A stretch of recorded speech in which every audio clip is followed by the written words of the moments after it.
Après cela, Paul partit d'Athènes et se rendit à Corinthe. Il trouva un juif nommé Aquilas, originaire de Pont, nécessairement arrivé à Italie avec sa femme Priscille, avec ce Claude avait ordonné à tous les juifs de sortir de Rome, et il se lia avec eux. Et comme il arrivait le même métier, il demeura chez eux et il trouva et avait faiseur de tentes. Paul discourait dans les synagogues chaque sabbat et il persuadait des Juifs et des Grecs. Mais quand Silas et Timothée furent arrivés à la Macédoine, il se donna tout entier à la parole, entendant aux Juifs que Jésus était le Christ. Les Juifs faisaient alors de l'opposition et se livrant à des injures. Paul secoua les vêtements et leur dit: que votre sang retombe sur votre tête. J'en suis pur. Dès maintenant, j'irai vers les païens. En sortant de là, il entra chez un nommé Justice, homme craignant Dieu et dont la maison était contiguë à la synagogue.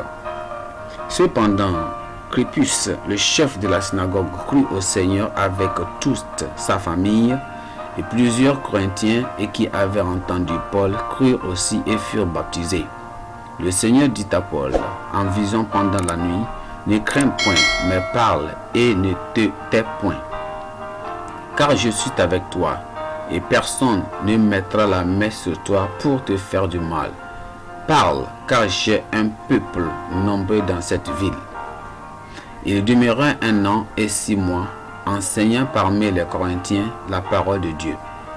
Du temps que Galion était proconsul de l'Achaïe, les Juifs se soulevèrent unanimement contre Paul et le menèrent devant le tribunal. En disant: cet homme excite les gens à servir Dieu d'une manière contraire à la loi. Paul allait ouvrir la bouche lorsque Galion dit aux Juifs: s'il s'agissait de quelqu'un injuste ou de quelque méchante action, je vous écouterai comme de raison aux Juifs. Mais s'il s'agit de discussions sur une parole, sur des noms et sur votre loi, cela vous regarde. Je ne veux pas être juge de ces choses. Et il renvoya du tribunal. Alors tous se saisirent de Sosthène, le chef de la synagogue, le battirent devant le tribunal sans que le Galion s'en mît en pied. Paul resta encore assez longtemps à Corinthe. Ensuite il prit congé des frères et s'embarqua pour la Syrie. Après Priscille et Aquila, après être fait raser la tête à Cenchréa, car il avait fait un vœu. Ils arrivèrent à Éphèse et Paul il laissa ses compagnons. Étant entré dans la synagogue, il s'entretient avec les Juifs, qui les prirent de prolonger son séjour. Mais il y consentit point et il prit congé d'eux. Et il dit en disant: il faut absolument que je célèbre la tête prochaine à Jérusalem. Je reviendrai vers vous, si Dieu le veut. Et il partit d'Éphèse. Étant embarqué à Césarée et monta à Jérusalem après avoir salué l'église, il descendit à Antioche.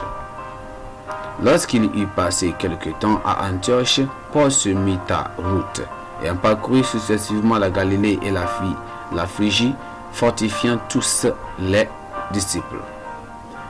Un juif nommé Apollos, originaire de la Sandrie, homme éloquent et versé dans les Écritures, vint à Éphèse.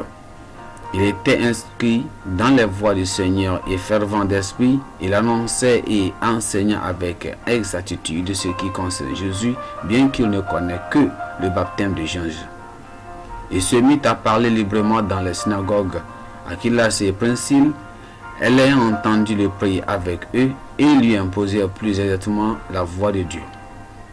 Comme il voulait passer en Achaïe, les frères l'encouragèrent et écrivirent aux disciples de le bien recevoir quand il fut arrivé, et il se rendit par la grâce de Dieu très utile à ceux qui avaient cru.